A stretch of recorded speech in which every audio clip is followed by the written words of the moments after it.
Welcome back, everybody, to Comic Shop Talk on the Late Night Collectors community. I'm your host, Nico, and joined with me today, as always, is my co-host, Chris. How you doing, man? Hey, I'm doing good. How are you? Not bad, not bad. Just quickly wanted to mention, guys, if this is your first time checking out the show, make sure you hit that subscribe button and check out some of our playlists of our other comic content. If you're into this show, we got all kinds of different shows talking about comics as well on here on our playlists, audio podcasts that I've done, as well as comic book hauls and review videos of my monthly collected edition reviews and haul videos. So make sure to check those out, as well as check back with us weekly. We release these shows weekly for you guys. Usually drop about around Friday or Saturday every week, depending on how fast we can read our comics at any given time. And yeah, but if you hit that notification bell, you'll be notified about when these videos drop on YouTube every week for you guys. And yeah, so we're just chugging along here, episode 16 already. So yeah, happy to be here, happy to continue doing this. It's been a fun time so far. So yeah, and once again, yeah, hit that like button as well as subscribe. And spoiler warning, sometimes since we do talk about the weekly comics here, we do have to spoil some of the things that happen in these books in order to properly discuss them. For some of the big reveals, we try to do our best to avoid talking about certain things for you guys until maybe the next issue.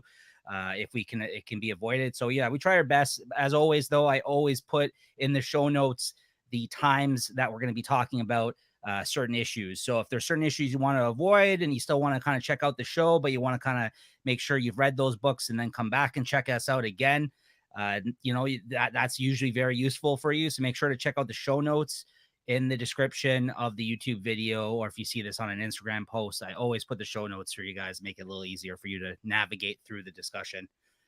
All right. Without further ado, though. All right, a nice short intro, and let's talk comics. Woo! Yeah. I figured I'd try to do the intro a little bit quicker than usual this time around, because I think that by the time I'm talking for 5 minutes, people are like, "What the hell is this show about?" But stay tuned Right. again, guys, because we do have some plugs about upcoming shows here on the Late Night Collectors community and the Late Night Chat Network. If you do want to hear about those, all right. All right, let's talk Devil Rain 5 of 6. Yeah, big issue. And if you watched our episode last week, there was a bit of a swerve of a spoiler that occurred in an issue of Daredevil Woman Without Fear that led right into this, and they got us good. I think they got us pretty good. I'll say we were almost on the money, Chris, with our prediction. We were joking about what we thought maybe was going to occur. I just had to pull a little bit of a switcheroo in terms of who actually died in that scenario. So it was. You're very close. So I don't know if you want to bring that up. Maybe it can be avoided, but they did tease last week in Daredevil Woman Without Fear, guys, that Matt Murdock was going to be, or Daredevil was going to be killed in this issue of Devil's Reign. And they're like, check Devil's Reign number 5 out. And like the editors don't really, wait, this isn't even out yet. Like, what's going on? Yeah, well, this issue, though, I thought that Kingpin was unhinged in this issue. He goes to town in there. And I thought it was great art in the issue, and I thought it was just a great issue all around. Great issue. Honestly, Yep. yeah. One issue to go. This has been a very, very solid event, this Devil's Reign. I got to say, for an event for, these few spinoffs, miniseries that it's had, and, just more so, I guess, in a lot of the street level people, or like well, not really even, because they had the X-Men, they had the Superior Force. So yeah, there's been some weird spin-off titles out of miniseries out of this event, but the actual main event itself, like the Daredevil books, very, very good. I gotta say, Yeah. it's a very solid event as far as events go. And I know it's not like, it's not going into all the different Marvel books, but when it's all said and done, this and leading into the new Daredevil series, this was pretty great, honestly. Even with one issue to go, I'm happy to say that. I almost wish this was longer, it seems, Look at this double page spread that was in the issue. I wanted to show this one off. I'm actually just going to throw this on the screen for a second. Like, come on. I mean, Marco Cicchetto killed the art on this issue, as Chris said. Like that alone, that double page spread when everyone's kind of throwing down in the middle of New York, or Kel's Kitchen, I guess. I was like, wow. I'm like, this is some top notch art. You really brought out the, like, you know what I mean? Like, this is the type of artist you want on an event like this. Like, he killed it. This book, yeah. Yeah, so I don't know if you want to mention. So yeah, I guess that's all we'll say. There was a bit of a swerve. Possibly Daredevil's dead, or maybe not. Who you think is Daredevil? It's interesting. We were pretty close, so I'll say that. Yeah. Go back and watch our last episode. We were pretty close to kind of what the swerve was going to be. But otherwise, yeah. Again, I also thought it was a solid issue. You know what though? The one thing that kind of stuck out to me that I didn't love that you had actually mentioned in an earlier episode, Chris, is the whole thing of them trying to shoehorn this Luke Cage running for mayor thing. I thought it was an interesting idea, but the fact that they're trying to mention it within the context of this like Devil's Reign, at this point, I'm like, leave that for after, man. I'm like, it's an interesting thread you can kind of like follow outside of this Devil's Reign. Like everyone's just showing up to fight. Like Luke Cage is like, yeah, I just came back from a rally or something like that. Yeah. I was like, what? Like, dude, like, what are you doing, man? Like, you guys are fighting the guys in the middle of Hell's Kitchen, and you're talking about running for mayor. I was just like, Well, especially when the heroes come back and they just got their asses kicked, basically. Yeah. And then I got my rally to go to. What are you fucking talking about your rally? He says something along the lines of that, right? Like, yeah. Right? Something along the lines of him showing up that he's talking to Danny Rand, Iron Fist, and he mentions something about, oh yeah, how'd it go, bro? Or he's like, oh, I don't know. I'm just like, what? Like, who has time for this shit right now? Like, I get it. You need to get him out of office, but like, he had purple children or conduct, like making them not even purple children. Sorry. The Purple Man's influence essentially is making it drive up the votes, right? And then Kingpin himself in this issue is like, I don't give a shit about being mayor. No, yeah. Once he got his memory back, he doesn't care about shit anymore. He's got one thing on his mind. Yeah, man. He wants to take care of business. And it's been a long time coming because we've seen even before you started reading Daredevil and we started doing the shows and everything, Chris, like, I don't know if you ever bother going back and reading any of the earlier Chip Zdarsky run, but we've seen ups and downs for Kingpin in this series. Like, he's been shown to be weak throughout this. He's shown to have to bow down to other people in terms of like politics in this. You know what I mean? Like, he's not. Well, he was almost kind of just content being, being married and just kind of follow the life that he had. But then once he realized that something was missing, well, now he's now that he's remembered everything. Yeah, I guess he remembers what kind of person he really is. Yeah, so it's pretty awesome that ended up happening in that last issue, right? Yeah. This looks stupid, by the way. I don't know. I don't know if I'm bored with Spider-Punk. I don't know if you. I don't know. It's supposed to be a big deal, but that's. I don't know. I might buy #1 if they got some cool covers, but. Yeah. So yeah. Anyways, everything kind of came to blows in this issue, and the main thing that is that, like Chris said, Kingpin's on a rampage, and we won't spoil what happened by the end of this issue, but it should be interesting going into the last issue of this Daredevil event next time. So, what'd you give it? I'll give it a solid 4.5. If there was like a bigger swerve, or if there was a swerve on top of a swerve, that might have pushed it to a straight up 5. Yeah. And if I didn't read DC, what's that, Dark Knights of Steel last week, this might have been a 5. I'm right there with you. It's a 4.5 for me as well. Yeah, it's close to a 5 as I could give this week. Yeah. In terms of the other books we'll be talking about, it was a really, really solid issue, and yeah, I think that the art even more so bumped it up to that 4. Oh yeah, that was great all around. Yeah, so yeah, really good one. All right, another big release this week, Punisher #1. Oh, you got both the covers. Nice, Chris. Well, it's not a bad, like the cover A, I guess. That's a pretty sweet cover. And like I say, I did like that one there with the hole in the bulletproof vest. Yeah. That's a sweet cover too. I went with this one just because it kind of was like a unique perspective. Yeah. But it has the shades of that Spider-Man when he has his suit in the garbage and he's walking away. Yeah. Yeah. So yeah, big release. Another book that was hinted at last week at the end of the also Daredevil Woman Without Fear. They showed that Punisher was now with the Hand. And yeah, this one's written by Jason Aaron, possibly my favorite comic book writer in comics. Hard to say these days still if he is, but he at one point in time was. Not that I don't like his work still. I think he's a really, really solid writer. I would have to give it a lot. There's a lot of different interesting writers that have kind of rose up in the ranks over the last couple of years. So I haven't really given it enough thought, but Yeah, he's written Punisher before. He wrote a Punisher Max series after Garth Ennis years ago, Jason Aaron. So he has history with the character. Paul Azaceta and Jesus Saez or Saez, I don't know how you say his last name, is the artist on this book. What'd you think of this, Chris? Let's see, I wrote some notes. I thought it was a violent, bloody mess. Yeah.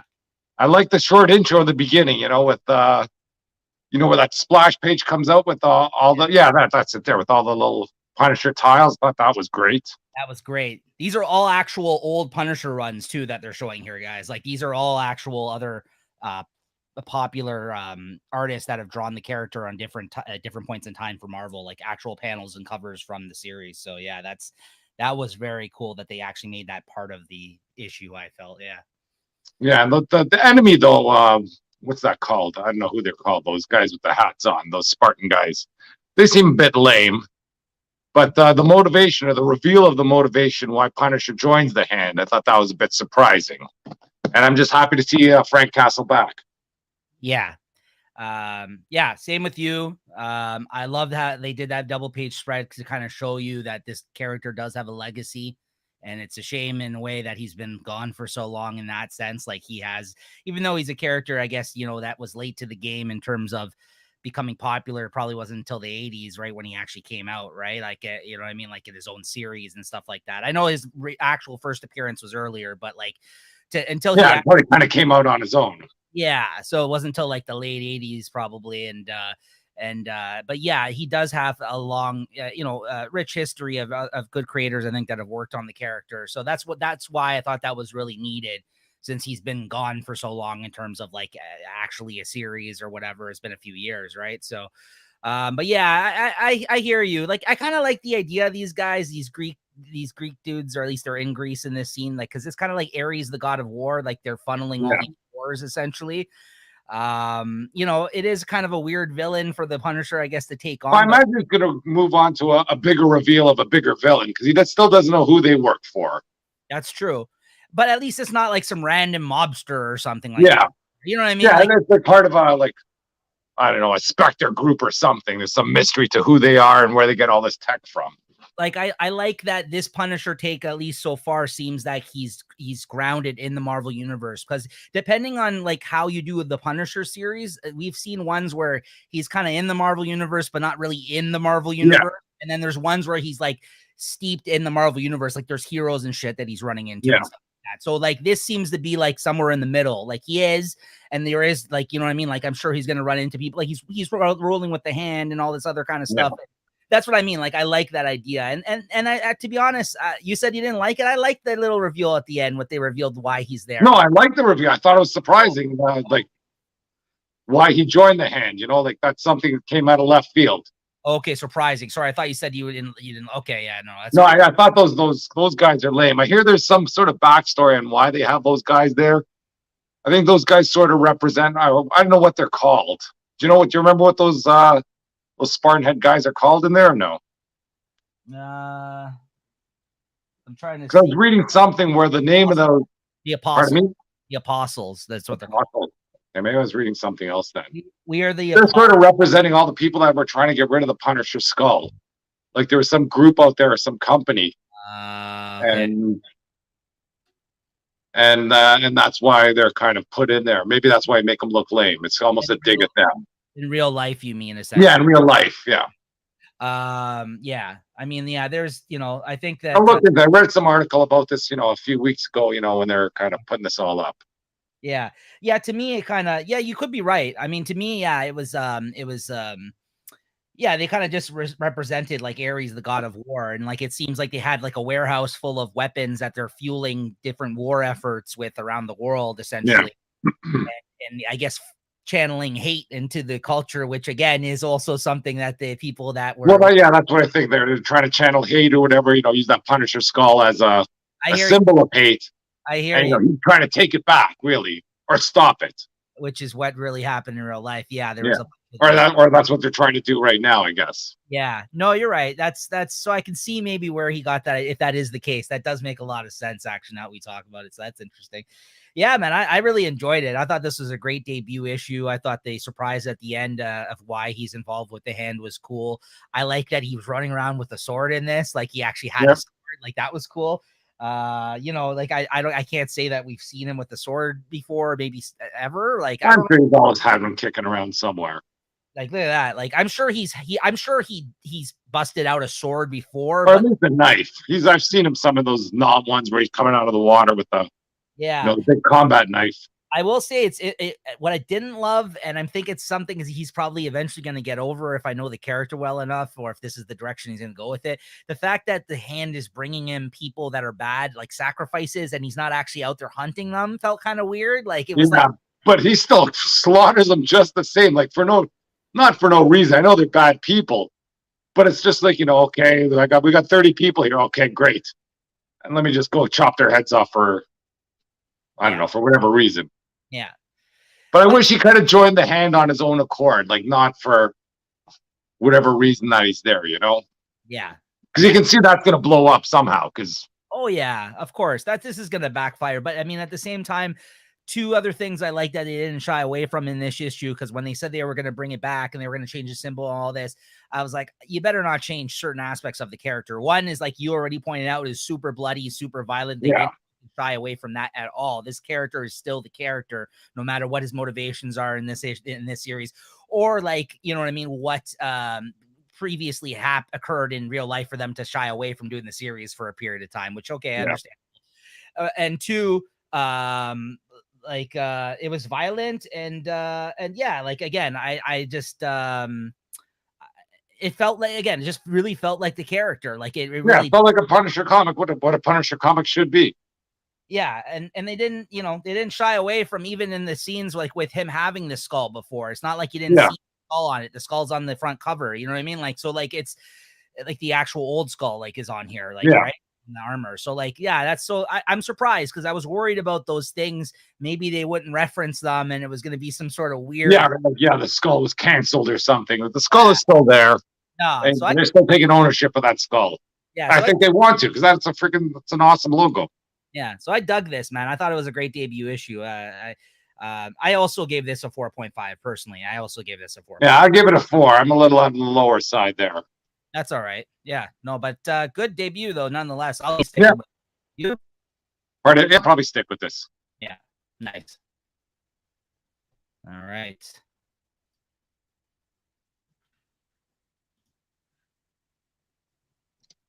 Okay, so here we got next. We got Spider-Gwen, Gwenverse. It's one of the land cover.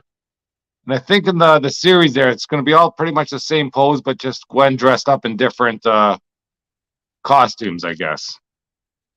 Nice. Let's see. Wasn't expecting much from this, really. I'm buying it just for the covers. But it looks like it could be a fun little story here. I think Gwen is somehow... a whole bunch of her identity got split up into the multiverse, and she's chasing down different versions or multiversal versions of herself. Mm-hmm. So this one here, she was fighting, or she's catching up with a Gwen Thor or something. Yeah, it's kind of fun business. Nothing too heavy. So it sort of reminds me of the Batgirls comics. It's a bit of an Archie sort of theme to it. Mm-hmm. Nothing too serious. I'll give that a 3.5. Nothing earth shattering in there.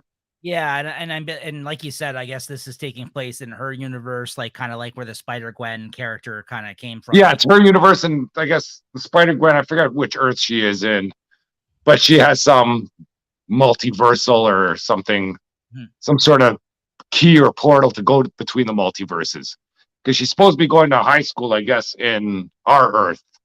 And that's where she just kind of goes back and forth there. Between the Marvel 616 universe. Yeah, cool. All right. And after that, what do you have here? I got Shang-Chi. Oh, Shang-Chi, is it? Sorry, my bad. According to the film, Shang-Chi. Yeah, I just bought this because it's one of the X-Gwen variant covers. And once again, not expecting much from this. Bought it just for the cover. Didn't go in with much expectations. It's an average story taking place in here. Takes place in Hawaii. He's fighting his grandfather from another dimension. I don't think I'll be following through with this one here, but I like the cover. Not put it with my collection. It's not a Super Gwen, X Gwen variant, but it's nice to have them all stacked up. Gambit. Yeah, the Gambit. Right. Okay. So what'd you give that one? I'll give that a 3. Okay. Not familiar. It's the first Shang-Chi comic I've bought. All right. Next up, we got Little Monsters #1, a debut issue from Image Comics, written by writer Jeff Lemire, art by Dustin Nguyen. This same team did the books Descender and Ascender for Image Comics prior to doing this series. So they've been working together for quite a few years now on their creator-owned titles through Image. And they actually just did Robin and Batman, that 3-issue series that we really talked that we really loved on the show that we talked about here as well. So yeah, they just did a little work for DC as well. They went back and did something. So yeah, this was this didn't give us too much information as of yet. I will point out, if you guys did check out Descender or Ascender, or even Robin and Batman for that matter, Dustin Nguyen, he was working a lot with like watercolors coloring in those things. And like, it seems like he was just putting watercolors over his pencils in the art. This art style that he's showing in this particular series is much different. It looks digital. It looks like there's a lot more line work, and it's like black and white with like hints of color. Like sometimes you'll see blood and it'll be red, or sometimes you'll get like, you know, something else will show up like a yellow light or something, and you'll see a little bit of yellow tint. So like, I really dug the art change in his style in this. Like, I'm a fan of his art already. But after doing the watercolor thing for so long in those last couple of series for the last few years, to open this up and see that there was like such a drastic change in his art style. And I've seen this art style probably in other things that he's done before. It was cool. I like that he changed it up for a new series. But yeah, basically this is about like a bunch of kids. It seems like so far, like I said, it didn't really give us too much information in this first issue. Seems like there's a bunch of kids in like, I don't know, seems like a post-apocalyptic wasteland type thing. These kids are kind of living in the ruins, and they mention somebody that has abandoned them that they've been waiting on for over a year. I guess somebody that they were hoping comes back to kind of help them, or that they were going to go and continue along their journey with. In passing, they mentioned somebody. I forgot the person's name, but they didn't show them, and we didn't really get too much information in this. But yeah, it's a group of kids, and then you kind of wonder, or no, they don't even say 1 year. They say it's been like 100 years actually since they've seen this person. So like, the one kid's like, yeah, he could be coming anytime now, and the other kid's like, are you serious? Like, that guy's gone. Like, we don't even know why we stick around here. And then you say to yourself, well, how are these kids? They've been there like 100 years or whatever like that. By the end of the issue, one of them, you see fangs in their mouth. So obviously, like the title would suggest, it looks like these guys might be monsters or vampires or something like that, but they don't really, they act like kids. They're playing capture the flag through this ruin of a city throughout this first issue, as they kind of show you, like they show certain panels, and then they have the names of all the kids, like this one here, Ronnie and Raymond, like above certain kids that they're showing and introducing in this issue. So it's kind of like a soft opening of an issue where it's like they're trying to show you this large cast of kids and try to put them in like a moment in time where they're actually acting like kids, and you're not really figuring everything out all at once of what really is happening. But by the end of the issue, it seems like one of their friends was in trouble, and there's some sort of like, I don't know, some other kind of surprise thing that was going to happen at the end of this issue. Like, I don't know if it's like a monster or something, but that's something made the kids bust out his fangs. Like, he goes to find his friend, and he finds some guy really like messed up, and that they've never seen before, I guess, that's living in this city. So he's all messed up, torn up. Something happened to him. His friend's not there. Something has occurred, and then you see fangs in his mouth, and it kind of just ends there. So it's hard for me to rate this. I really enjoyed the art. I love the creative team. I think Jeff Lemire is a great writer. I'm interested. I'm on board. But they didn't really give me enough in this first issue to really be like, yeah, this is amazing. Like, go out there, grab it. It was, you know, they're slowly kind of telling the story. You can tell so far. So I'll give it a 3.5. It was good, but it wasn't enough for me to kind of like the Punisher debut issue, for instance, gave me so much more and a direction for the book after reading that first issue. And yeah, it was oversized and all that, but this one kind of left me guessing, and in a good way. Like I'm like, oh, I need to know more about these kids, and I got to know what the hell's going on because this didn't give me enough. So yeah, I give it a 3.5. I think it was decent. So yeah, Little Monster number 1. They're starting to breathe a little bit, baby. Yeah. And with these creator-owned books, again, I think a lot of their audience is going to be the people that like these creators that are going to end up checking out the book. And they have the opportunity to do that, right? Because they're the ones that are self-publishing it. Image, so it's like they kind of do. They put it at their own pace. Yeah, exactly. And then next up, King of Spies number 4. I've really enjoyed this book. This is the last issue. It's an oversized issue. I think it was like maybe even I think double the amount of pages in this last issue. So I really like how Mark Miller brings out his books. He usually only puts out these 4 or 5 or 6 issue miniseries for his ideas and kind of moves on. And he just pumps them out this way with really great artists. And I love it because, like, again, like this was a 4 issue commitment. The last issue was like what, $6 retail if you're gonna pay that, and it was double size. And yeah, 4 issues, you get this whole mini series about this character, this James Bond character we've been watching, who's been dying. He had he was diagnosed with a cancer, and every issue he's been trying to right wrongs that, basically that he's caused for working for MI6, and the corrupt things that he's done over time, people that he's defended that he probably shouldn't have, and things like along this nature. But along this whole time, they've also been telling the story about how he was a shitty father. And to be honest with you, Chris, I'm not gonna lie here. This book had me almost like I welled up a little bit reading this issue, man. I really did, because whenever it touches on like the father-son relationship type stuff in comics, sometimes those stories hit me a little bit. The nerve. Yeah, and this one was no exception, man. It was an excellent issue, and Matteo Scalera, the artist, was a great artist throughout this whole way. But basically, in this issue, the MI6 kind of group, like essentially the spy organization he worked for, they came and they finally tracked him down, and they had roped in his son, who he's a shitty father to when he was younger. They roped him in because I guess he's an agent of some sort at this point in his life, and they roped him into kind of conning him into coming to save him by the end of this. And because it's his like last days, he went in there expecting that he was gonna get killed. But the whole way that it unfolds at the end there, and his goodbyes and the moments that he shared with not only the son and as well as you found out he had a daughter that he never saw, and he went up to her in a park in this, and he gave her a check because he's seen her playing with his grandchildren that, again, he doesn't know.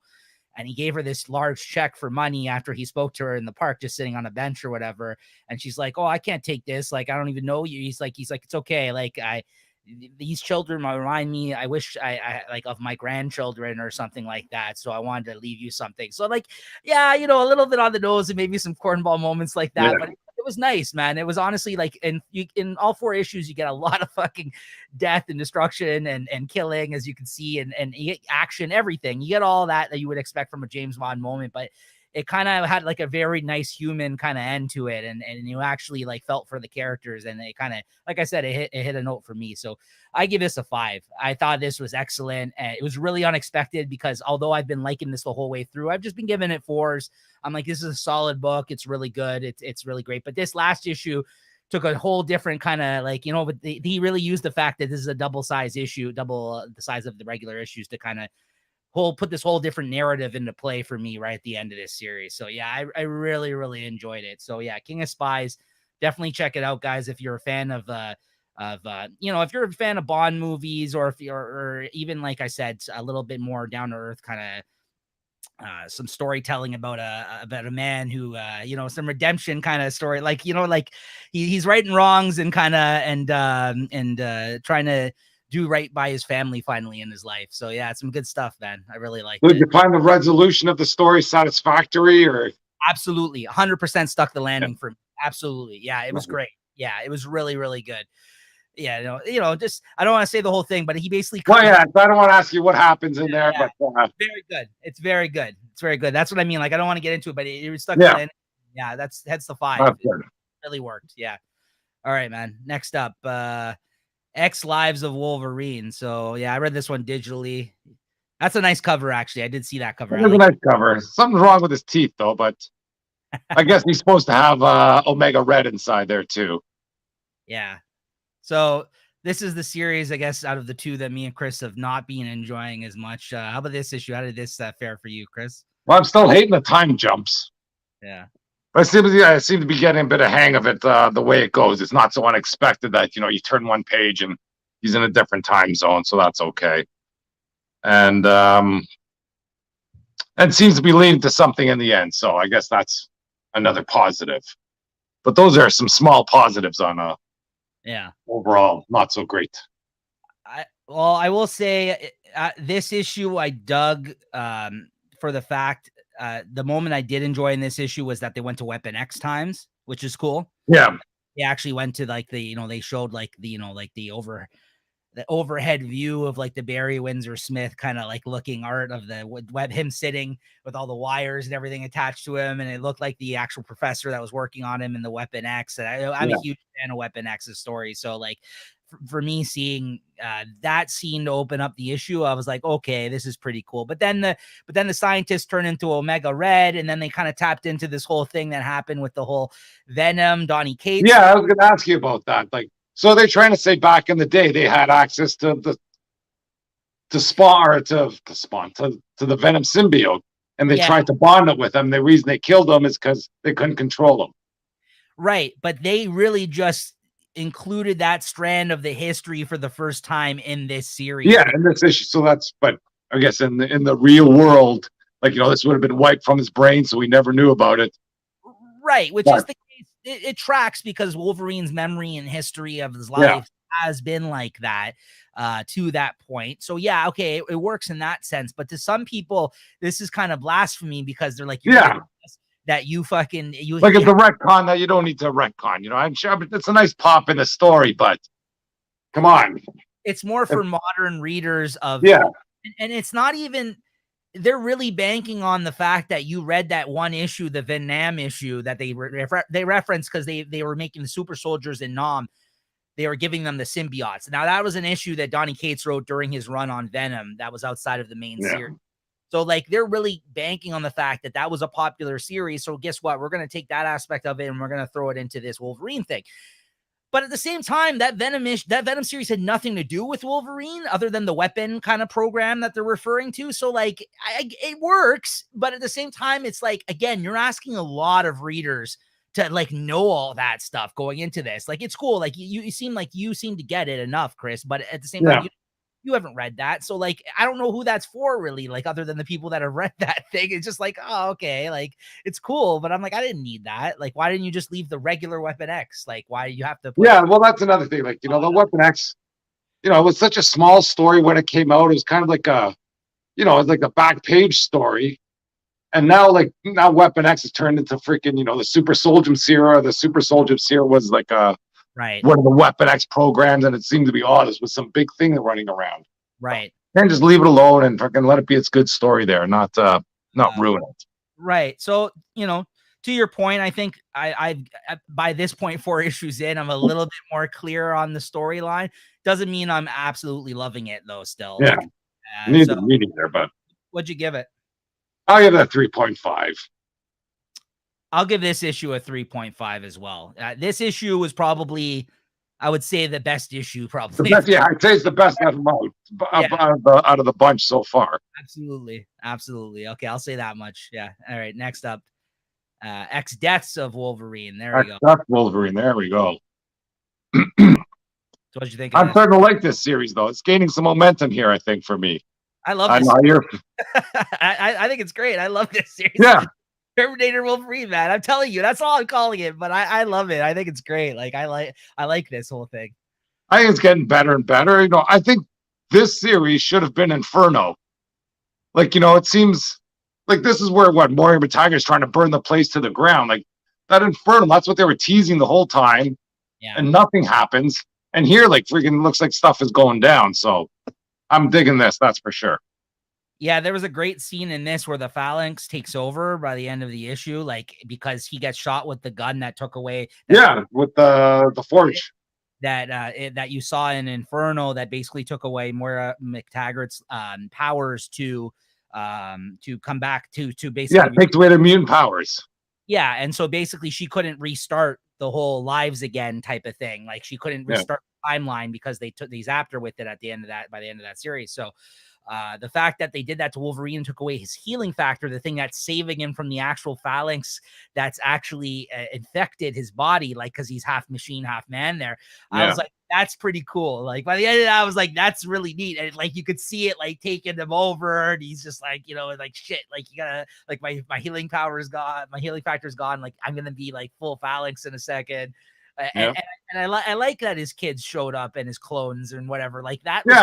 I like. I'm down with that. And he even says like they have one of those moments or they're like, I've seen the future. You're making the wrong choice right now. He dies. Yeah. Like, and he explains like how they all get killed. And I was like, that's awesome. I don't know how one was so much better than the other, but like, that's kind of how we're at. Yep. Yeah. I mean, I dug this one a lot. Each issue, I'm like, I like it more and more, honestly. No, that's what I think. Keeps getting better and better. Yeah. I'll give it a 3.5 or a 4. Oh, it's a 4 for me. It's a solid 4. I got to give it better more than the X Lives this week. Yeah, that's true. 4. Yeah, it's good. I can't put those in the same. No. Same light. Yeah. No, I dug it. I think the art's good too. I think it's a solid miniseries. 1 issue to go, I think, for both of these, right? Okay. Well, I'm glad they're gonna be done. Yeah. With all the hype those things came out with, like thought those were game changers and all that, and just garbage. Yeah. All right. What do we got next? Oh, speaking of garbage. He is a piece of garbage. We got Sabretooth too. Super cover though. Speaking of garbage. Name of the episode, folks. Well, let's see. What are you right here? Yeah, starting to notice a trend here with awesome cover art, freaking selling shitty stories. And that's it. I think I could have said that one too for the X Lives, because these are awesome covers. Yeah. And I remember when the solicitations came out with all the variant covers, they were freaking just super awesome. You go, oh, I want that cover, I want this cover, and you get inside there and go, what the hell is going on? There's he's jumping out of a plane to stop a freaking whatever on that battleship. That's crazy. This one's kind of crazy too. I don't know. There's bunch of kids get sent down to the pit, and then it's sort of like the Matrix, I think, because they're all just suspended in pods living in some dream world, and they're trying to fight their way back out. I don't know. It's crazy. I want a Sabretooth here like back in the day where he's out there fighting in the woods or something and doing something real, not trying to be king of his dreams. Well said. Oh, well said. So chopping block. Are you done with that, Chris? Oh yeah, I'm dropping that for sure. Let's talk about dropping some of these this episode. Yeah, this is drop. I don't know if this is the full series or if this is just a mini series. Yeah, it's out. Nice. I don't care how great those covers are. Yeah, Sabretooth, he's tier 2 on my people I want covers of. Yeah, that's true. Tier 2, I like that. All right. There we got Spawn. Oh, I think I got the super homage cover there with I don't know this guy's name is Torment or Torment. That's awesome. Well, Torment was the name of the Spider-Man story he wrote. I think that's probably the one because it's like it's got the same sort of the letterbox on the side here, and that was the name of that Spider-Man story. Theory of that arc. Yeah. Well, I got the 2 covers anyway. Got cover A and cover B. That one's nice. This one's pretty sweet too. Yeah. Although this cover has nothing to do with the story. Well, like what's this John Leguizamo guy here? Violator. I forget what his name is. The Annihilator? No. Violator's the guy. Violet. No. Violator's the other creature that's with them. His name is. Is he the clown? Whatever this clown is. Yeah, whatever this fucking clown. He's not even in the story. Like this should have been cover A. At least this guy's in the story. Yeah. Once again, I buy these for covers. The stories are still confusing, but at least they're meaty stories, and I just don't understand them. Okay, I was right. It is Violator. He is that other creature thing. I think he just looks like a clown or whatever. Yeah, it's Violator. Well, maybe he's in this one too, because I don't know who's who and what's what in here still. But yeah, played by John Leguizamo in the movie. That's right. You were right on that. That's all I remember him. Hey, listen, I stick by the movie. I like the movie. Well, they're trying to make another one, but anyways, what do I got here for Spawn? Let's see. Conforia, how Oh yes, there's a nice end. This be a spoiler alert to this one, because I'm not sure if anybody reads this, or if I can even, if it is a spoiler or not. But one of the spawns gets shot in the head, and that's the way it ends. So Oh, I thought that was a pretty big deal. yeah. And I don't know which spawn it is, because I don't know who's who. Okay. But I'll give this. Fuck, you know what? I gotta take this X lives or X deaths and put this. This one's going back down to like a 3 or something, because I'm not gonna get it to 3.5. It's not a 4, that's for sure. Just because I don't know what's going on. The cover, that covers a 4, pure 5. But anyway, 3.5 for that. All right. All right. Next up, we got Red Room. Trigger warnings. This is by comic creator Ed Piskor, and they have a famous, a pretty popular YouTube channel called Cartoonist Kayfabe. You know, they are fans of wrestling as well, and they're cartoonists. Him and Jim Rugg, they do this channel, YouTube channel. If you guys maybe have checked it out, they've been pretty popular the last couple of years. They're comic creators that talk about comics. They started out as a channel talking about old Wizard magazines that they kind of like got a hold of, and talking about you know, the comics industry through the 90s, kind of the rise and fall essentially. And from there, they've had creators on. They show off their own work. They talk about comics, deep dives on like a lot of indie type stuff, because they're indie cartoonists for the most part. Jim Rugg is the other comic creator on the show with him. Is going to be coming out with his Hulk book next week, actually, through Marvel, Hulk Grand Design. So I'm really looking forward to that.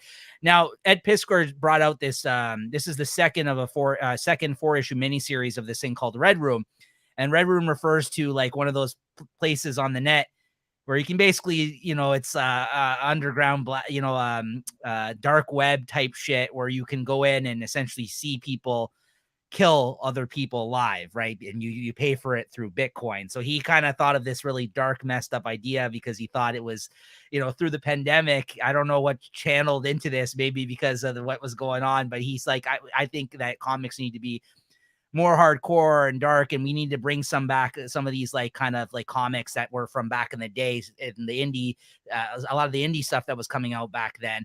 And he wanted to kind of, and like, he's a fan of the EC comics, the horror and sci-fi, all that kind of stuff. So he kind of was channeling a lot when he would of that into this Red Room series. So I don't want this video to get banned, so I might show off some of the artwork here. But this is a pretty dark book, Matt, as you would think. In this particular issue, it actually is told through 3 different storylines. One with this girl, I forgot her name, and she's the daughter of the guy who is this dude right here, who's one of the killers in the Red Room. And then the third story that they tell is about, it's from his perspective. That's this guy right here, her father, who's like in this get up here. So in each page, you have a page like this, and he's telling 3 different stories throughout the issue like that. So you have the color, because he's trying to contrast the fact that in his daughter's world, it's all nice and like, you know what I mean? Whatever. And then you get this dark, you see all these people are people that he kills in the Red Room. Like they're all like these, I don't know, mongoloid type people that are all, they're all like their hair's all tied up together. They're like inbreds, or like, they're like, I don't know, harvested these people. That's why they're all skinny and like weird. And this is how they have all these people constantly. They're essentially farming weird creatures to like kill in this Red Room thing. Like, I don't know. It's really messed up. If you guys read the first miniseries, you know what I was talking about. And this last part here is, again, it's from his perspective of, you know, what he does, you know, I guess getting into character to go do this Red Room stuff. So yeah, it's a pretty out there concept. I'm a big fan of Ed Piskor's art. He's a great cartoonist, but you know, even for me, like by the time by the time I finished reading this, I'm like, okay, this is pretty messed up, this book. But I'm a fan of what he does, and I support him because I do like the creator and I like what they do, even like their YouTube content. And but yeah, it's not for everybody, guys. This may not be your cup of tea. This may not be something you're into, but it's a dark kind of messed up story that they're telling. And every issue has kind of been a single one and done, though. You can jump in at any time and kind of is telling you a story in that particular issue. There is a through line of it connecting a bunch of characters in the Red Room kind of universe, I guess, like all these different killers that do the Red Rooms and all this kind of stuff. And it also tells you the stories of some of the people that actually are viewing these Red Rooms and they're messed up individuals and stuff like this. So I mean, the messed up thing is that these apparently, you know, these things do exist apparently on the dark web, and that's kind of an idea I guess he tapped into for this kind of stuff, like snuff films and things like along that nature, right? So anyways, yeah, so like I said, not for everybody. I gave it a 4 though. I do enjoy it. I like the cartooning. I think it is pretty good if you can kind of like take it for what it is and not kind of, you know what I mean, at the same time, like think that it's like something you should actually go out there and be doing. Like it's a pretty dark, messed up book, but I'm It's not a manual. no, yeah, I do dig it though. So yeah, I give it a 4. It's always well done and interesting. And that's actually printed by Fantagraphics, who's more of like an indie publisher of sorts. And yeah, they bring out single issues and then collections. I think he's gonna do a 3-4 issue miniseries. So this is the second of 4. The first one was just Red Room, and this the second of 3, and then this one's Red Room Trigger Warning. So that was the first issue of that. It's almost like that those ones have like a cartoony art style, because if those were like photorealistic, woo, yeah, it would be brutal. Yeah, no, absolutely. I agree. Yeah, and then next up is Superman Son of Kal-El number 9. I mostly checked in on this issue because, and I read it digitally, because the fact that this was the second part of the crossover between Nightwing and Superman Son of Kal-El. And Tom Taylor, who we're a big fan of here on the channel, we talked about him a lot in the books of his that we enjoy. I really didn't dig on Superman Son of Kal-El, and I kind of dropped off of it after a few issues. And I ended up picking this up only because it was the second part of this crossover. But I got to say, revisiting this book, and Bruno Redondo, the artist of Nightwing, drew this issue of Superman Son of Kal-El. So the art was top notch. And I really liked seeing him transfer over to this series because the Nightwing scenes felt like the Nightwing book. But then as soon as Superman's son, John, shows up and like some of his cast of characters from his book shows up, and the tone, like for the first half of the issue to the second half of the issue, it completely changed. And it kind of reminded me of why I dropped that other book in the first place. And I get it. Tom Taylor writes both books, but you can certainly tell that he does have a different tone to both of those titles that he's working on. And I really was trying to get into this issue because the first issue was so great over at Nightwing, and this issue was pretty good too. And it made me kind of dig, but mostly just for the Nightwing moments, to be honest with you. As soon as that other kind of second half in the issue came and it kind of focused more on his cast of characters and him and his world and John himself as a character, like I was just like, yeah, this, you can tell that even though it's the same writer, these are both like two different books, and I'm just not digging the, because even in this, like he was questioning his approach to being Superman again. And I can't have my Superman character. Like that might work for some books, but for me, like I get it. It's his son. He's new to doing this. There's a lot of pressure on his shoulders. Like, and in this, Nightwing essentially says like he'll be his mentor of sorts. Like, so this might not be the last time you see them show up in each other's books. And I get it. He's writing both books. So that's an easy kind of, thing to pull off. But I like that aspect of it. And they had some nice moments, heartfelt moments in this between the two characters. But again, I just can't have my superheroes like that questioning themselves that much. Like, not to the point, like, you're questioning every fucking move you make. And like, you know what I mean? Like, and like you said, like Chris put it perfectly last time we talked about this book, like he's, this guy's going to take on things like global warming and shit like that. These aren't problems that superheroes should be addressing, like, because we're not going to solve them in the context of a comic book, you know what I mean? Like, so it's kind of messed up to even attempt that. Like, it's a hard thing to sell, right? I don't know, it's interesting, but this book should have its fans, I'm sure. I'm sure it does, but for me, it was nice to revisit it, but it also reminded me of why I dropped the book to begin with, in a sense. So I gave it a 3.5. I like the art. I like the Nightwing moments. I like the issue, but I don't think I'll be continuing to pick this up again. So. Yeah. Well, I've been reading a lot about the Tom Taylor and this Superman of Son of Kal-El there. And he's been fighting hard for this book, though. I think he's got his agenda to this story. He's not trying to write a normal story for the Superman Kal-El, and he thinks it's still selling great. He's trying to tell everybody that it's still a #1 comic, when in reality it's fallen off like the top 50 list. But it's just one of those things where like the tone of the book isn't just something I'm looking for in my superhero comics. Like, and you're right, he is definitely going for a distinct voice and direction, And like you said, it does feel a little too woke, maybe for even. Yeah, like this could be something that's just ahead of its time. Who knows? Like, time will tell. Yeah, you know what? At least he's trying something different. Yeah. I'll give him that. I'll give him that. It is, and it was very apparent even in this issue. Even though he's writing both books, when they both met up with each other again in this, like he's trying to make it work, right? So I'm like, yeah, you know what? Good on you. But like I'm sure he could try and do the same old, the same old formula because he seems to know the formula because he writes awesome stuff. He rehabilitated Nightwing. And I'm sure he could do the same thing to Superman, the Son of Kal-El too, if he wanted to. But I think he's trying to go in a different direction on purpose and trying to write something different for maybe, to reach different people. I don't know. Yeah. So that's fine. Yeah, that's good on him. Yeah. All right. We got Venom 6. This is one that's been on my chopping block for a while, and I think I got the next one coming still too because it's got a cool variant issue.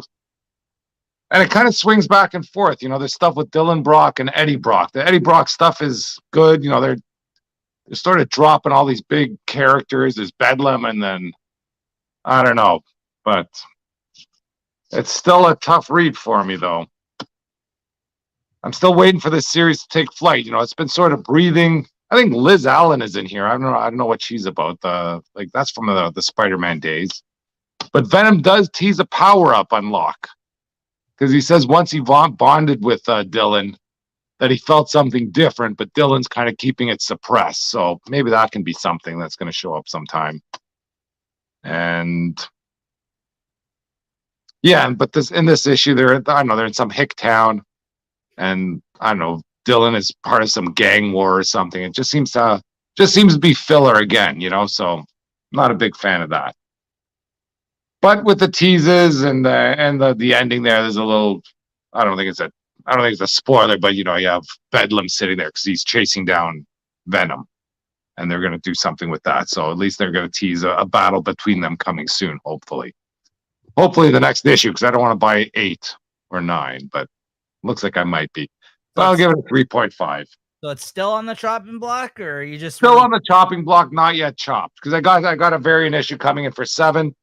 And then who knows? Like if this Venom power up comes in, or this Bedlam, they decide to fight, or if they're going to go back to Eddie Brock and hook you again in the Garden of Eden again. Like there's stuff in there, but they could just put it out there already, not have them fighting freaking gang wars like a motorcycle gangs or something. Right. I don't know. I hear you. Anyways, now we got Joker 13. Got a variant cover here. You got the Punchline there. She's in the secondary story. But the Joker here starts with the Samson clan indulging in their opulent cannibalistic hors d'oeuvres before they plan on eating the Joker. Because they got the Joker captured. Yeah. And they're cannibals, this Samson clan. Okay. And so they're eating a whole bunch of eyeballs. Like they have a big tray of eyeballs. They're eating them with toothpicks and all that. And they seem to be enjoying it. And then Bane's daughter shows up. I think her name is Vengeance. And she pretty much beats the crap out of the Samson clan and sends them running. And then she finally gets her hands on a Joker. And this that Bane, whatever, Vengeance, she's been programmed to kill the Joker. And she's trying to break that programming. But in order to break that program, she still has to kill the Joker. So she starts knocking him around a bit. He's trying to talk his way out of it. And then, before you got the fist in the air and she's about to freaking give the final crank, someone grabs her hand, and then there's a reveal of who comes in. It's Jim Gordon, and a surprising character shows up to reason with her, or maybe help her. Who knows? Because that's the way that thing ends. Right. And in the back, in the secondary story with Punchline, she's on trial for I guess for stuff from during the Joker War. As a backup story it's interesting, and it's Punchline, and I don't know. Yeah, she gets off guilty. Like this Punchline character, I find interesting, and wow. I actually enjoyed the backups of her because I used to read the Joker series and then I dropped it. Yeah. And when I was reading it though, I did enjoy her backup stories in that series. That was I want to see that. I want to see her get back in the action or get back into the whole DC universe or something. She seems to be an interesting character. Right. So what'd you get? 3.5 for that one. Okay, cool.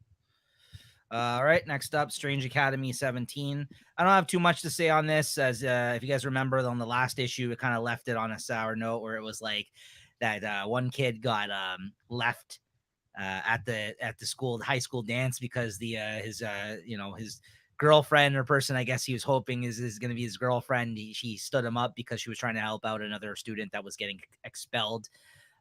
Basically, Dr. Voodoo, he goes after who's the headmaster. He goes after the guy in New Orleans that sold him this like magical drug thing that gave people powers in New Orleans. This dude here, whose stupid first appearance was like a speculator fucking wet dream that I wasn't able to fucking get issue 15 or Oh yeah, I remember that. this. So I don't know. Hopefully he pans out to be something more, because this is only one more issue to go in season 1, as they kind of saying is for some of these series nowadays. Like they're like, we're coming back, but there's one more issue to go, and then I guess they're going to be taking a break with Strange Academy, but apparently is going to be more. But in one more issue, the next one's the last one of season 1 of this book, and by the end of it, because of that, because of the way that kid was expelled and treated, because of the, at the end, by the way, the kid who got stood up is Dormammu's like son, by the way. So he kind of gets pissed off, and he kind of throws down with a bunch of kids in the lunchroom, essentially. Yeah, there he is.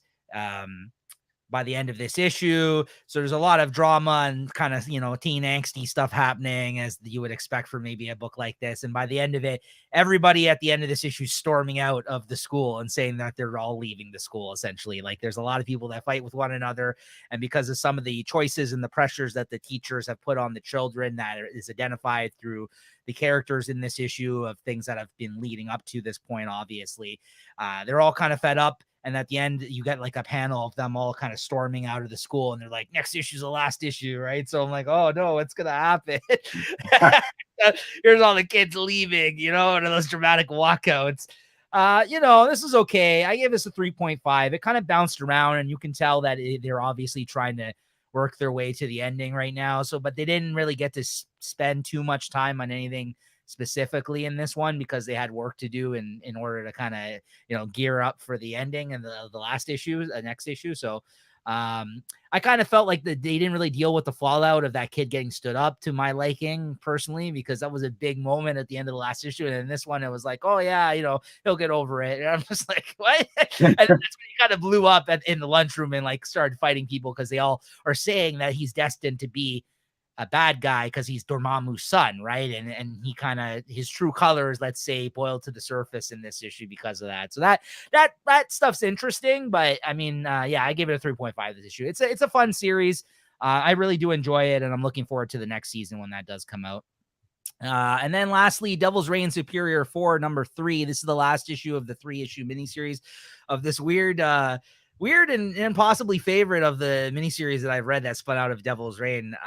For me, I dug this a lot. And this one, you get he gets locked up at the end of the second issue in the fortress of the Doctor Strange, Doctor Doom, Doc Ock in that universe, who's like the superior version of all of the Doc Ocks, apparently.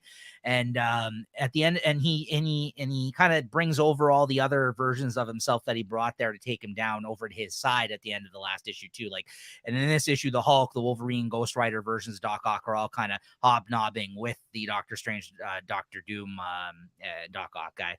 A lot of doctors there. And he gets the help from like a Man-Thing version of Doc Ock while he's like in the fortress. He's all chained up against the wall, and all of a sudden, like this plant, like kind of head thing, I guess, finds him in there. And I guess it came from another universe. It's seeking him out specifically so he'll aid him in what he needs to accomplish. So together, the Man-Thing Doc Ock frees this Doc Ock by like latching onto his back, and then he like starts controlling him essentially. It's like as a plant. And then together they take down the other Dr. Octopus, him and his other 4 selves that are together in this moment. And they take that one down and they free themselves from this universe. And he brings them all back to the main 616. Now they were still even in that issue of Devil's Reign in this past one. So I don't know if they're going to be sticking around past this, but the way that this series ended, it's very possible this is not going to be the last that we see of these other alternate Doc Ocks, the way this miniseries ended. So yeah, it was a nice little fun series, man. I really enjoyed it. I gave it a 4. I gave it all the issues a 4. I thought it was just a solid miniseries, has nothing really to do with Devil's Reign, but it was fun nonetheless. Honestly, I thought it was a good time. Yeah, of all the spin-offs of that Devil's Reign, this is one that I regret not buying. Yeah, I just got pissed off from the other ones because I bought that stupid Winter Soldier one. That was garbage. And I don't mind the X-Men one, but there's a few before that. What the heck? I didn't want to get sucked into the game, but I missed the good one. Yeah, and sometimes that just goes to show you, you try to stick to the books that you think are going to be good. You try to stick to books from the creators that you may know, like I did. And to your point, like this was honestly the breakout hit for me out of all of the ones that we read. I think so. So here we got Justice League versus the Legion of Superheroes, number 2. I think it's 2 or 3. There's a bit of Gold Lantern history here. The Justice League is now trapped in the 31st century, and it's more of the Great Darkness coming. I think this is just another setup for Justice League 75. I think I'm getting hustled on this one. And there's no verses. I thought these guys would be fighting each other. When this series was announced, they're talking about Gold Lanterns, all this great stuff. And I don't know, it's just been ho-hum so far. Yeah. I'll give that a 3.5.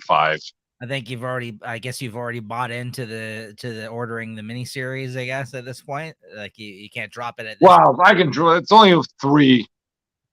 I don't know. I'll see what the cover looks like for number 3, but I don't mind dropping this either because I know it's just setting its. There's gonna be no resolution at the end. It's just gonna be the big darkness. You know what I mean? Are you sure it's 3? I thought it was 6. 6. Oh yeah, if it's 6, I'm definitely dropping it. Okay, yeah. So there you go, guys. But I imagine it's 3 because Justice League 75 is coming out in a couple of weeks, or I don't know, month and a half maybe. I don't know if that matters. I think it's 6. Hold on. I think of it. I think they're trying to wrap up all these Great Darkness ones because for the Justice League 75, because it's the Great Darkness I think that kills the Justice League. Right. Except for one, so I'd be kind of anticlimactic to have it happen at the end. But so unless they've changed their plans, this was set out at the start as a 6-issue miniseries. I'm looking at it right now online. So yeah. There you go, guys. Chris is he's busted out the chopping block today.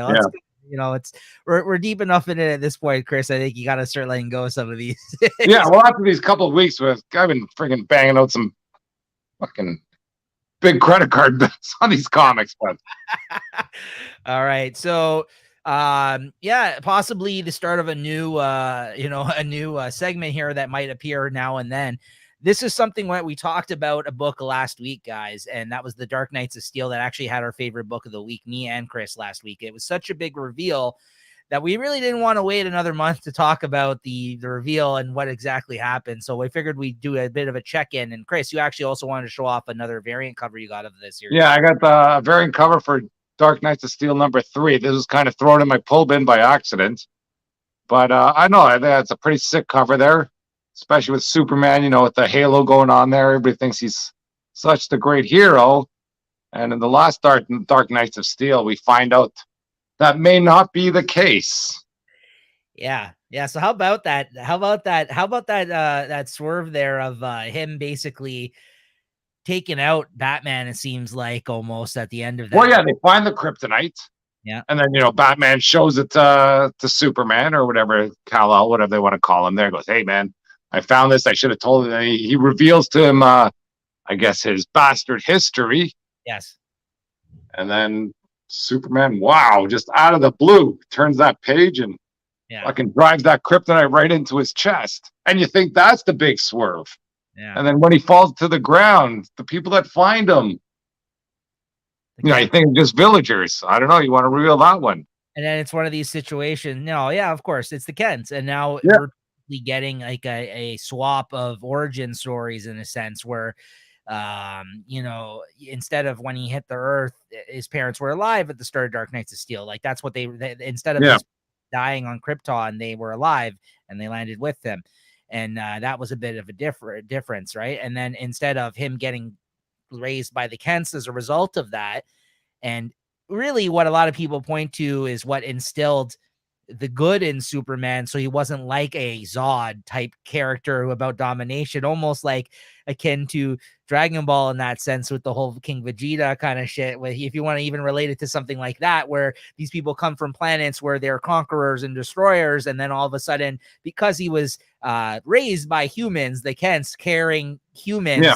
a little bit of like he had a, he cared for the human race as a result, right? Like he wasn't an evil alien like Luthor always sets out to accuse him of being in that sense, right? And so instead now it looks like the Kents are going to pick up Bruce and save him possibly from the fact that Superman is the guy who almost killed him by the end of the last issue. So yeah, it's good that the Kents are still good people, because supposedly Batman's been kind of terrorizing the town or the villagers or whatever. And they're still like, well, we got to help them still, and they do. And I thought that was a great ending to that whole story, like a swerve. And I don't know if you want to call that a swerve, but another reveal that was big. Yeah, and I mean, like, I liked how, like, you at that point you had such a great issue leading up to that scene. At that, I wasn't really expecting for that other shoe to drop in that final moment. Yeah. Like, in a way, I also understand maybe why they did reprint those first 4 issues before the release of the 5th, or the same week of the release of that 5th issue, because they're like, listen, we're almost at the halfway point in this 12 issue kind of epic story we're telling here. We want people to get caught up in this, because it was surprising for that 5th issue in. I was like, oh wow, and I'm like, I mean, at the same time, like, it's not the first time we've seen an evil Superman kind of Elseworld story being told. Like, even Tom Taylor has actually also written one like that as well, that people were quick to point out when that issue dropped, which I don't care. It was still a great issue, but he is the one in one of his first gigs at DC Comics, Chris, was he was the one that adapted the Injustice video game into a comic series, right? And in that video game, of course, Superman is evil as well. Like, he is like the Nazi Superman essentially. Right. So it's interesting that again he's going to go there with this, but it's a little bit different still. Like, because his parents were still decent people. It's like Superman himself. He goes, "I want this world." Yeah. Like, it seems like his parents were happy to share it, but once his father died, it's my time to shine. But it's you're not going to stop me, even though you're the rightful king. I'm taking it. This world is mine. It's also in the age of kings being driven mad through power, right? The Mad King and all that kind of stuff, like Game of Thrones and all that, right? So that's what I mean. It's just different enough where I'm like, this is still very interesting. Like, it's not the first time we've seen an evil Superman, but I'm like, it's not going to be the last. But I like the way that he set it all up, and I did not. Yeah, it flips everything around that you thought of in the first issues. Like, maybe those what's that? Who's that? The Black Thunder or the other town. Yeah, maybe they're not so bad. Who knows? Yeah, Black Lightning's kingdom. Yeah, or Black Lightning. Yeah. Who again? He has John Constantine working for him, so you would think like, maybe these guys are the bad guys. I don't know right now at this point. Like, even who knows? Maybe everybody's bad. Kara, I mean, even Supergirl, like, she possibly just lied about assassinating those people, like killing them. And, whether or not she was in like a fit of rage and doesn't remember, like you said, like you. Yeah, somehow I don't think so. But I don't think so, man. I really don't know what's going on there now. So yeah, we're looking forward to the next issue. So we just want to do a quick check-in, guys, because that was something that even at the end of last issue, Chris was like, we should talk about this next episode because we, it's so good, and we just didn't want to spoil it for you guys. So there you go. So maybe as a way to kind of avoid some of the big spoilers sometimes for you guys, we might do this as a thing now. And again, this checking in segment where we kind of like, I hope you guys caught up because that was crazy last year. So yeah, and we don't want you guys to miss out on this, right? So it's pretty awesome. That's a great series, man. It's still one of my favorite things coming out. It's the best thing going on right now. Absolutely. All right, and then now into our final 2 books of the night. Thor number 23. Chris, what do you think of this one after the last issue, which I think was also our favorite of the week that time? We may have had the same pick last time. I think it may have been. Maybe. I remember we really liked the last issue. I thought the last issue was pretty good. Yeah. This one, it's a bit of an anticlimactic ending. It's the ending of the God of Hammer story. Yeah. I thought it was all I gotta say is at least the fallout of what happened stayed true. Like Odin dies in the last one. I thought that was a big deal. and he seems to stay dead. And, you know, the Odin Force getting transferred into him, but the way he beats him, like I still don't understand what happens. He grabs some sword and the magic power from the sword freaking wraps up Mjolnir or the lightning lady or whatever, Mangog, I don't know. Maybe I just didn't understand it too much. But I thought it was still good. Well, not great. I agree with you in the sense that, like, the last issue was probably, it was at such a high point that this kind of, it went down a little bit for me in this issue. Yeah, not to say that it wasn't good. I still thought this was a solid conclusion to the storyline, but I think that if you want to measure it by probably the highest point of excitement for me and of the moments leading up to it was the pinnacle was that last issue for me. Like, yeah. It's like seeing Thor get beaten up and then he gets the Odin Force. It's like, okay, he's freaking, you know, he's gone Super Saiyan and you go, okay, what's he going to do with it? And, you know, he uses a sword and freaking magic comes from his sword to do it. I don't know. I thought he'd freaking kick some ass or something. I will say the way that they kind of left the reveal at the end of this issue, though, which is going to go into yet again another arc. The way they've been weaving in and out of the ideas that Donny Cates has been kind of implementing in each arc of this storyline and his Thor run, though, has always been quite good. I got to say, the flow of it is always really, really good. Like, it's like classic comic book kind of setup where it's like by the end of this, you're like, okay, that's interesting. I'm on board. I could see where this is going. Okay. Like I you know what I mean? Like I haven't doubted anything that he's kind of really decided on, even in some of the issues where we're kind of a few issues back. I remember we're like, what? Like when he revealed about how the Mjolnir's alive and all this kind of stuff. Yeah. But it did make sense at the end, you know, when they kind of explain it all. It's right. They did bad things to get the power of Thor, you know, and even Thor is trying to, you know, learn how to use the hammer, and they kind of use that open your eyes or keep your eyes open or something. That's a big tagline in that story. And I'll also add that Nick Klein, the artist on this series, is probably one of the best looking superhero books on the stands. I'll say his art is great too. I think it's top notch. I think he's a really great fit for Thor, and the art's always excellent in this book as well. But yeah, me personally, I gave this a 4. I still think it was a solid conclusion to the storyline, but it was not as like the lead in from the last issue. It just did not continue that momentum. It'd be hard to continue on with that same momentum and to knock this out of the park again. Yeah, absolutely. So what'd you give it? I gave it a 3.5, but I'll jump that up to a 4 too. Yeah, it was good. I mean, I'm interested to see where it goes from here with that reveal at the end of the issue too. So we'll see. All right, and then finally, Amazing Spider-Man 92. With once again one of those annoying fucking Beyond tie-in issues next week. We were 2 issues away from the conclusion of this Beyond era. Not one, as you would think, because issue 93 is the last one, but no, 2, because they got to sneak in that Beyond issue next week for us that we haven't really been vibing on. So, all right, Chris, what'd you think of this one, man? Well, I thought it was a solid issue leading to the end of the Beyond arc. You know, and at least Ben Reilly's actions are sort of explained a bit. Some good panels there with Janine there. And I'm glad, I'm almost looking forward to the Beyond, the 92 Beyond, because, you know, they kind of just say, hey, we're going to, you know, they kind of put a pin in the battle and say, well, this is going to be continued on and beyond. So at least you know what to expect. It's not going to be some hokey story. Yeah. Well, I imagine it will be, but at least it's coming to an end. Things are happening. And I'm still excited for Spider-Man 93 and Amazing Spider-Man #1 coming. So I can't say it was a great issue. I give this a 3. When I read it, I said a 3.5, and I'll still stick with a 3.5. I'll agree with you. Yeah, I'll agree with you. It was okay. Yeah, I got nothing really to add other than what you said. I at this point, I do really want them to wrap up. I'm a little annoyed that the fact that we're going to get Beyond issue next week, because we really haven't been loving those that much. And I'm not surprised that they snuck it in right under the wire, because we have a few weeks to go to the new number one. Well, we can talk about it this time. Those sandwiches came back again.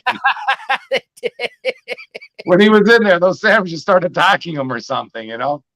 And it's good to kind of see Ben Reilly fight without the... There it is.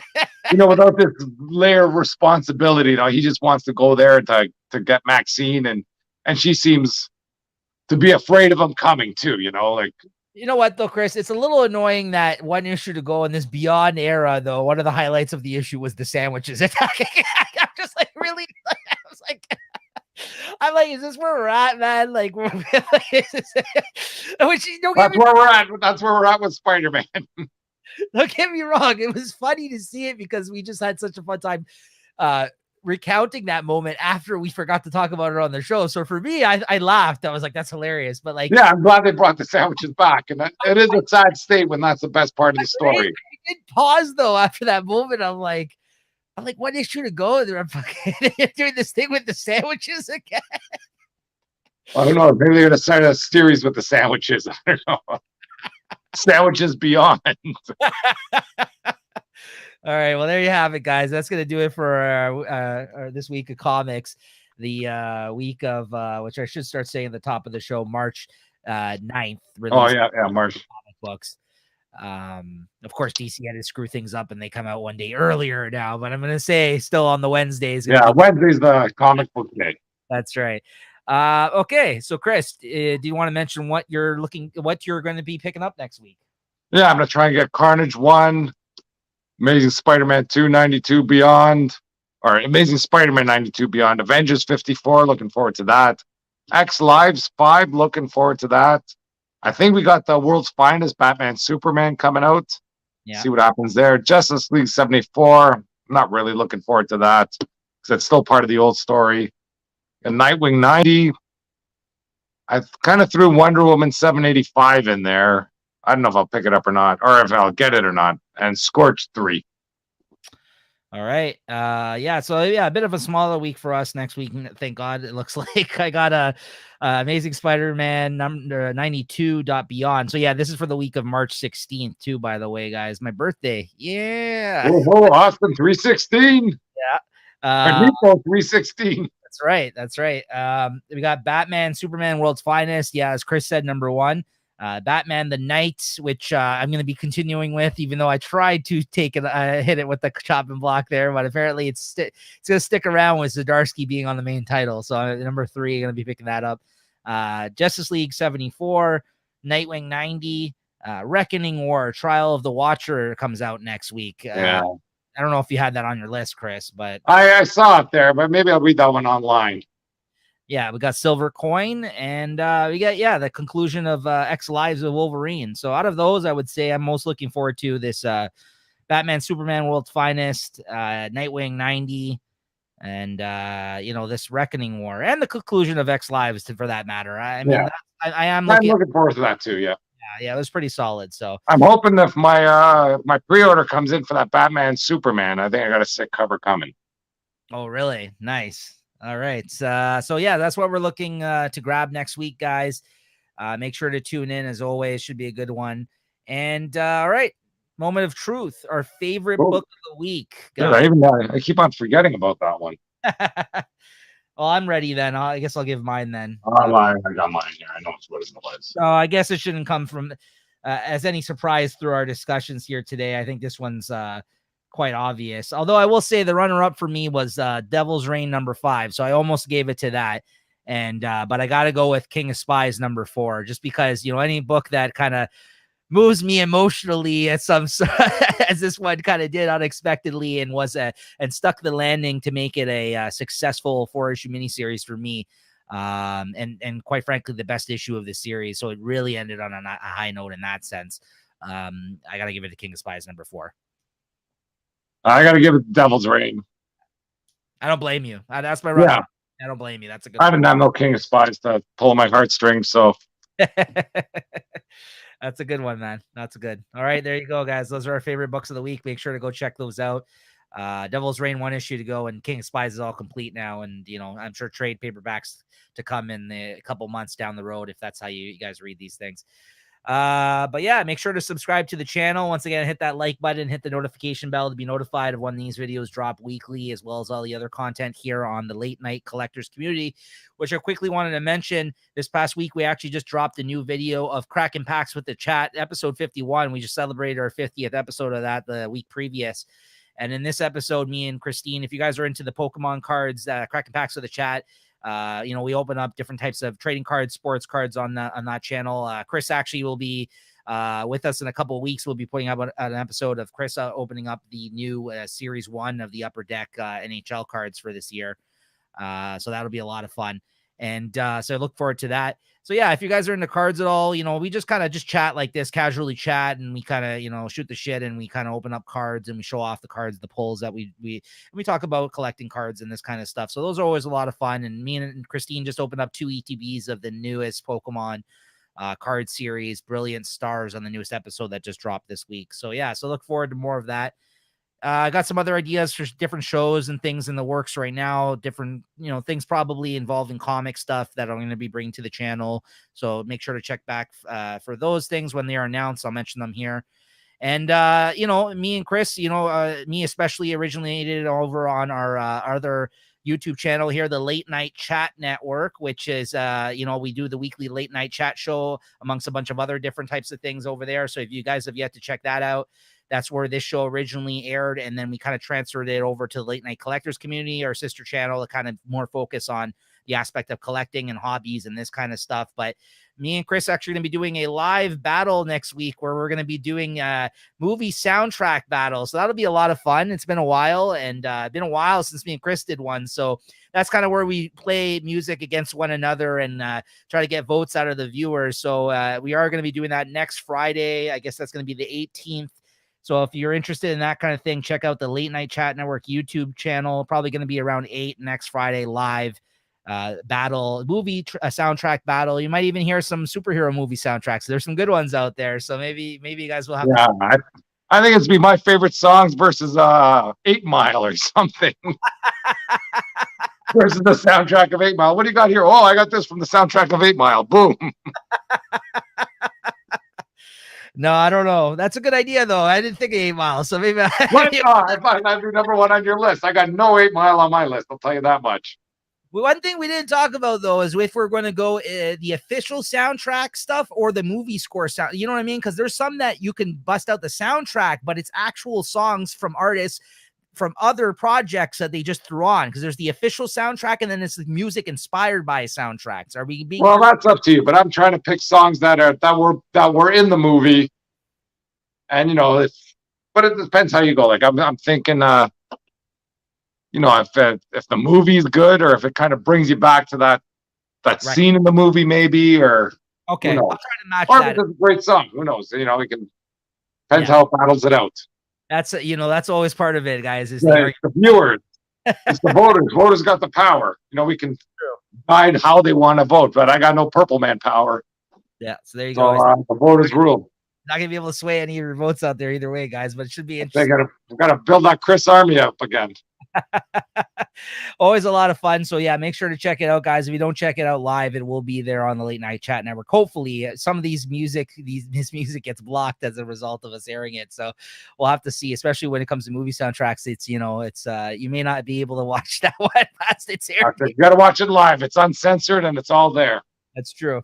All right, guys. So yeah, check it out. Late Night Chat Network, Late Night Collectors Community, of course. This channel, all kinds of great content and playlists and stuff out there. Things that different videos we put out for you guys. So make sure to check it out and subscribe. All right. With that being said, though, we will see you guys next week. And thanks for tuning in as always. All right. Have a great night. Later, guys.